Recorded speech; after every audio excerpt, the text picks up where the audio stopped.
انت محتاج تقوم دلوقتي تبدا تعمل الكونتنت بتاعك. طيب انا بقول لك كده ليه؟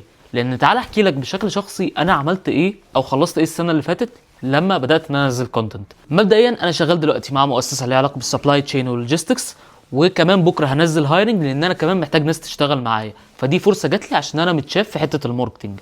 جالي سبونسرز، جالي ديلز، جالي كولابريشنز عملتها مع براندز ليها حاجات ليها علاقه بسيرفيسز وليها حاجات ليها علاقه ببرودكتس.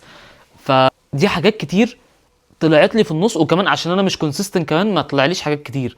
لكن الدي ام عندي مليان ناس عايزين نشتغل مع بعض، بس انا مش عارف ارد عليهم كلهم، وفي اوبورتيونيتيز بتبقى مش مناسبه ليا. فوانس ان انت هتعمل كونتنت وان انت تبقى كمان كونسيستنت، هيجي لك اوبورتيونيتيز شغل، ديلز، حاجات كتير انت عايز تعملها، حاجات كلها وانس ان هي ريليتد للكونتنت بتاعك هتلاقي شغل كتير جدا بيجي لك. فقوم دلوقتي ما تاخرش خطوه، ابدا ابني البيرسونال براندنج بتاعك، ابدا ابني لنفسك الحاجه اللي انت عايز تعملها جوه الكارير بتاعك، ودي اللي هتسهل عليك كتير جدا في الكارير باث بتاعك.